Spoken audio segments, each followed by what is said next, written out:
Marta, é um grande prazer te receber aí em mais uma edição, terceira já, né? Já pode, como diria o Rafa, pedir música no Fantástico, né? Terceira edição já, mas é um privilégio pra gente ter a sua contribuição, a sua participação, viu? Fica à vontade, eu sei que tá corrido pra você, mas a gente fica feliz. Eu estou muito agradecida de estar aqui, é um privilégio e um prazer enorme, e quero parabenizar porque 3 anos, né, de evento, terceiro ano aí se consagrando cada vez mais, tá lindo, painéis interessantíssimos, então parabéns ao time Start pela organização. A gente que agradece a sua participação, viu? Então vamos para a primeira pergunta, e como eu disse, né, como você já participou das edições anteriores, eu gostaria de abrir a primeira pergunta fazendo um link com algo que a gente falou lá em 2019, já tem 2 anos, mas eu vou refrescar sua memória, pode ficar tranquila. Na primeira edição da TSC, né, a gente teve o prazer de te receber, e nessa presente época, a gente levantou a seguinte questão, vou até ler para você aqui. Foi a seguinte: você acredita que a LGPD, né, que agora já está em vigor, trará um amadurecimento para a questão de investimentos de seguros cibernéticos? E aí você trouxe a sua resposta. 2 anos se passaram, né? E a gente está aqui, 1 ano já da legislação em vigor, e a gente sabe o peso que é para o mercado. Na sua visão, esse amadurecimento ele aconteceu de fato? E qual a relação da LGPD com a questão dos seguros cibernéticos? Perfeito, Miriam. Ele aconteceu, não tão da forma que a gente esperava, ele está um pouquinho menor entre as nossas expectativas, mas a gente viu sim um grande aumento de procura e preocupação com o tema em relação à LGPD. Não só dentro da esfera de cumprimento, mas sobre a esfera de responsabilidade que as empresas têm, né, em relação ao tema. Então, antes, você tinha muito mais empresas preocupadas na adequação ou investimentos dentro da tecnologia. E agora você vê empresas começando a pensar, poxa, eu compartilho meu dado com a empresa XYZ. Será que eles têm condições de assumir a responsabilidade solidária que eles têm? E aí que o seguro está começando a vir com maior velocidade e até com uma exigência, muitas vezes contratuais, para pequenas empresas ou empresas que venham a prestar serviços a grandes corporações. Então a gente está vendo esse movimento cada dia mais presente. E aí é uma corrida, porque o cliente acha que vai contratar o seguro, né, que nem contrata seguro automóvel. Ligou para o corretor, mandou a aplicação, eu quero a cotação no dia seguinte. Não funciona assim, né? Então realmente ainda é um processo que precisa ser avaliado, mas as demandas têm aumentado sim, e o amadurecimento também. Isso é muito positivo. É muito bom ter esse feedback, né? Depois aí de 2 anos, você trazer pra gente esse panorama aí. E aí a segunda pergunta é o seguinte: nos 2 últimos anos, né, a gente, quase 2 anos, a gente teve muitos desafios devido à pandemia, né? A gente sabe que não foi fácil e ainda estamos nesse processo. A questão do trabalho remoto também, que veio como consequência a adesão. A gente tem acompanhado algumas adoções de medidas de segurança por parte das pequenas e médias empresas. Só que você percebe que esse movimento ele vem acontecendo também com o seguro cibernético, ou essas empresas elas focaram mais só na questão da segurança em si, das medidas de prevenção? Então, a pandemia, né, ela trouxe uma revolução. A gente não está vivenciando só, né, um problema humano em relação à saúde, né? A gente está vivenciando uma transformação nas nossas vidas em todas as esferas. A digitalização acelerou, as empresas entenderam que o funcionário não precisa estar presente ali, mas as ameaças também aumentaram.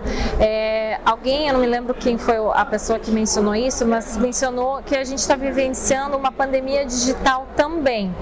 Então, eu acho que tanto dentro da esfera das empresas investirem, né, e terem a consciência que elas precisam investir em elementos de cibersegurança, mesmo as pequenas empresas, melhorou. Ainda não é tão grandiosa quanto grandes organizações, porque os recursos são um pouco limitados, né, então em relação a investimento. contratos, mas a gente tem visto que há sim, né, uma curva tendenciosa para melhoria.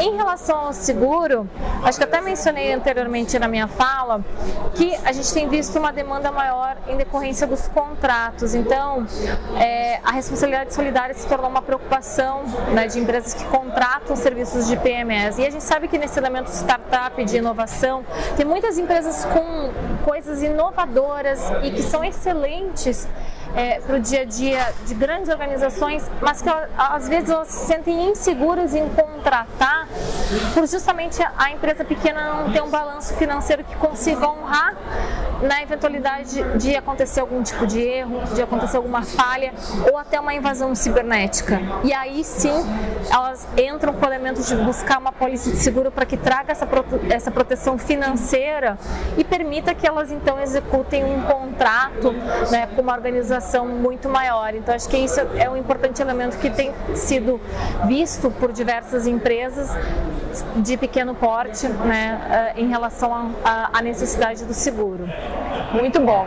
Para a gente terminar, Marta, você já falou bastante da questão do cenário, da questão do amadurecimento, mas analisando o cenário global também, né? Você acredita, dentro dessa movimentação, que o Brasil está no caminho correto quanto à adoção de medidas de recuperação em incidentes cibernéticos?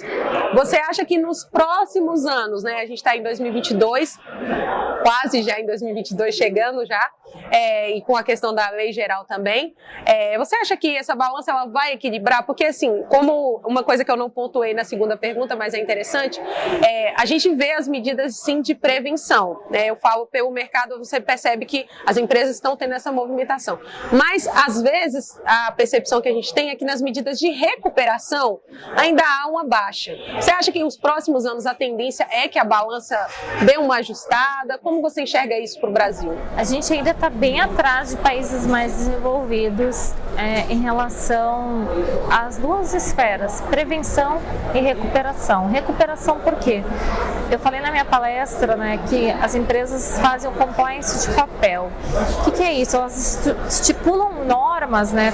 Tudo no papel funciona. Então eu dizer que eu vou fazer isso e que eu tenho essa ação a ser tomada é lindo, né, de ver. Na prática, talvez não funcione.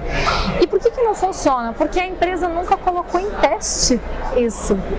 Então, a gente precisa começar a colocar em teste e não só estruturar novas normas. A LGPD trouxe um reforço, sim, para as empresas investirem, né, e estruturarem processos que fez com que a gente desse alguns passos para frente em relação à maturidade de cibersegurança, mas ainda a gente tem pouca prática, a gente tem baixos investimentos se comparados a países mais maduros. Aqui na Marcha a gente fez uma avaliação, né, em esfera global de quanto é o percentual de orçamento que geralmente as empresas alocam para questões de cibersegurança e tecnologia.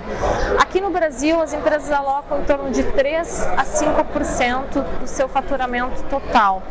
Em países mais desenvolvidos, isso chega a ser alocado até 12%. Então a gente tem um grande gap. E aquilo que eu falei, né?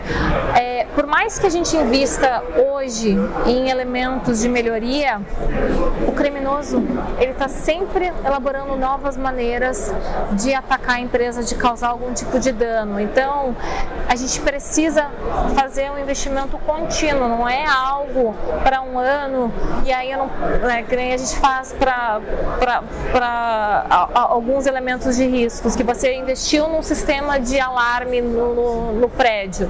Tu não vai precisar rever isso para 10 anos. Não é verdadeiro mesmo para cibersegurança. Você tem que todo ano rever questões de ferramentas e de processos, porque a exposição ela está evoluindo.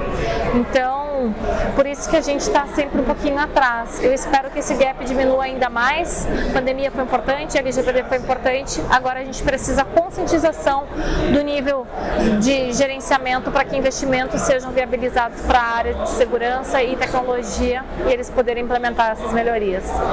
Sem dúvidas. Marta, muito obrigada. Foi muito bom bater esse papo com você e com certeza ter a sua participação na terceira edição aí da TSC. Para a gente é um grande privilégio, viu? muito obrigada mesmo. Obrigada a vocês, eu agradeço o convite e espero ano que vem a gente estar aqui de novo, talvez sem máscaras e vivenciando um momento ainda melhor em cibersegurança também.